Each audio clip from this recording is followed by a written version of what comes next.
Plus, reports today that Senate Democrats are floating the idea of tax hikes, that is, yet again, to rein in our spiraling debt. Senator David Vitter is a Republican from Louisiana who serves on the Small Business and Banking Committees. Senator, thanks for joining us on this Ash Wednesday. Appreciate it. Good to see you. Thank you, Jerry. Good to be with you. All right. So Democrats are saying that these votes are meaningless because they did go down as expected. But are they clearing the decks for the real negotiation? And is that negotiation, according to the Dems, actually going to include tax hikes? They keep talking vaguely about revenues. It makes me think hikes are in order. I cannot imagine any Republican voting for tax increases. You know, we said very clearly in December, we shouldn't be increasing taxes as we're trying to create jobs and come out of a recession. We've also said very consistently, if you look at the numbers, the problem is spending, not that taxes are too low. Our spending, particularly the growth since 2008, is just through the roof, and it's way above the historical average. So I think clearly the problem is on the spending side. I think the American people get that. On the spending side, and yet you have Senator John Kerry saying, when we're honest about it, we acknowledge that to do this appropriately, everything, revenue, tax reform, spending, and entitlements needs to be on the table. When somebody says revenue, I think they mean, or spending, I think they mean tax hikes. Do you read it the same way? Are Democrats getting ready to foist over a bunch of tax hikes? If it's coming from John Kerry, I read it that way. I'm all for tax reform. We need fundamental simplification. And by the way, that should include bringing down the corporate tax, which is the highest business tax in the world. So I'm all for simplification and reform. But I agree, I think coming from folks like that, they're talking about tax hikes. I think that's a real non-starter, and the American people know we have a spending and debt problem, not a problem that we're undertaxed.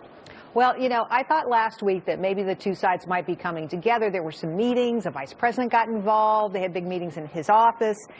And then he left and went to Helsinki. Yeah, I don't get the president appointing the vice president as the point person, and then he basically has one meeting and leaves the country. To me, that's not a serious focus, and we all need to come to the table and have a very serious focus.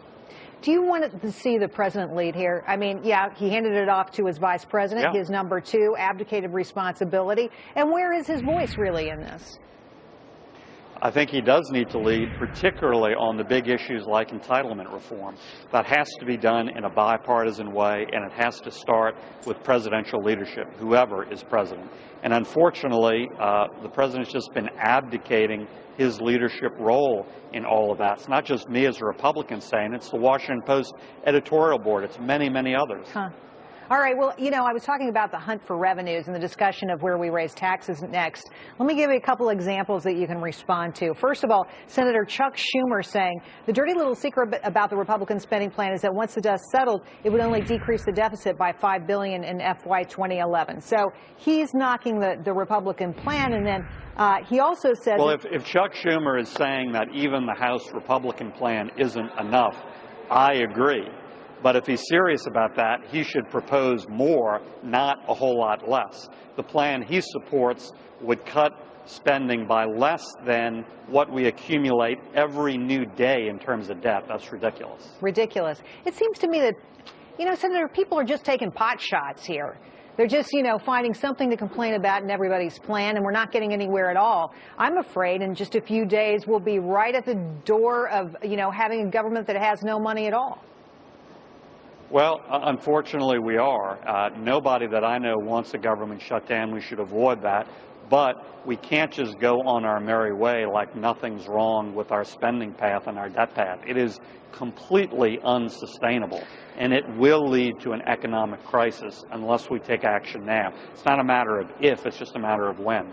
We are broke, that's for darn sure. Senator, thanks for joining us. You got to come back. Thanks very much, Jerry. Thanks.